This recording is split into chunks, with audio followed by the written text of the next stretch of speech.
Bismillahirrahmanirrahim. Assalamualaikum warahmatullahi wabarakatuh. Nama saya Ipar Ramdhani akan menjelaskan tentang prinsip-prinsip pembelajaran fikih. Berikut ini merupakan prinsip-prinsip dalam pembelajaran fikih yang harus dikuasai oleh seorang guru ketika proses pembelajaran fikih berlangsung. Yang pertama adalah prinsip motivasi.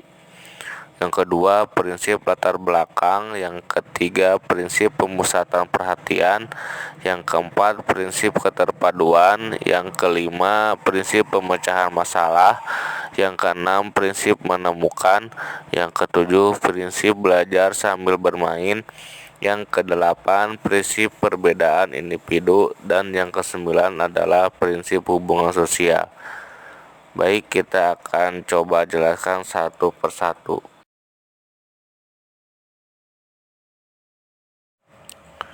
Baik, yang pertama ada prinsip motivasi.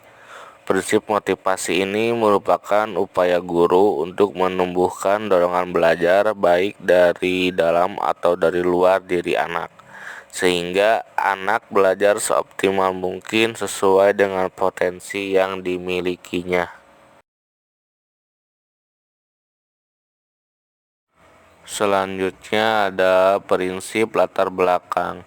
Nah, upaya guru atau pendidik dalam proses belajar mengajar memerhatikan pengetahuan, keterampilan, dan sikap yang telah dimiliki anak agar tidak terjadi pengulangan yang membosankan ketika proses pembelajaran berlangsung.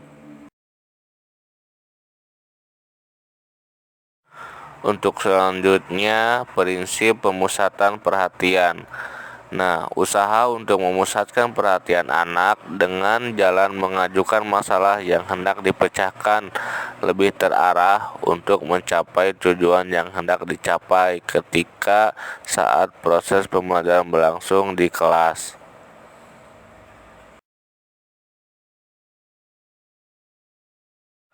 Selanjutnya ada prinsip keterpaduan. Merupakan hal yang penting dalam pembelajaran. Oleh karena itu, guru dalam menyampaikan materi hendaknya mengaitkan pokok bahasan dengan pokok bahasan lain, atau subpokok bahasan dengan subpokok bahasan lain, agar mendapatkan gambaran keterpaduan dalam proses pemberolehan hasil belajar di kelas.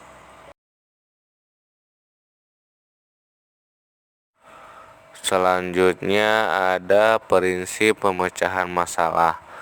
Nah, situasi belajar yang dihadapkan pada masalah-masalah, hal ini dimaksudkan agar anak itu peka dan juga mendorong mereka untuk mencari, memilih, dan menentukan pemecahan masalah dengan sesuai kemampuannya. Jadi, guru itu memberikan stimulus aktif bagaimana memecahkan masalah yang baik agar mereka itu bisa memecahkan masalahnya dengan sendiri.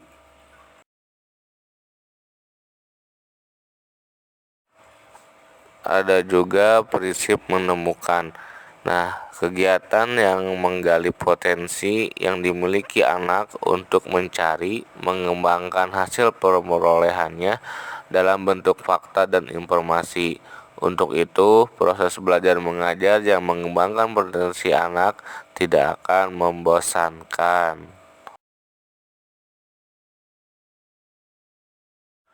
Nah, guru juga itu harus bisa menguasai prinsip belajar sambil bermain. Kegiatan ini dapat menimbulkan suasana yang menyenangkan bagi siswa dalam belajar, karena dalam bermain, pengetahuan, keterampilan, sikap, dan daya fantasi anak itu bisa berkembang. Suasana demikian akan mendorong anak aktif dalam belajar, dan siswa pun merasa senang ketika berada di dalam kelas.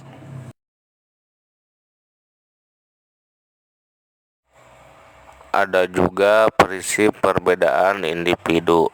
Nah, upaya guru dalam proses belajar mengajar yang memerhatikan perbedaan individu dari tingkat kecerdasan, sifat dan kebiasaan atau latar belakang keluarga.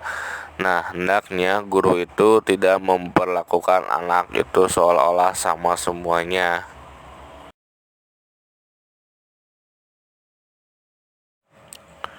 Baik, yang pertama ada prinsip motivasi.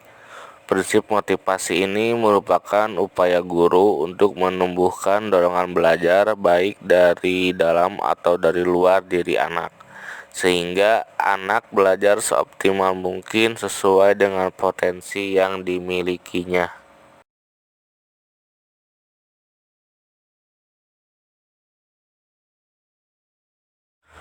Sekian penjelasan yang bisa saya sampaikan tentang prinsip-prinsip pembelajaran fikih. Mudah-mudahan apa yang bisa saya sampaikan itu bisa bermanfaat buat kita semuanya. Billahi taufiq wa hidayah. Wassalamualaikum warahmatullahi wabarakatuh.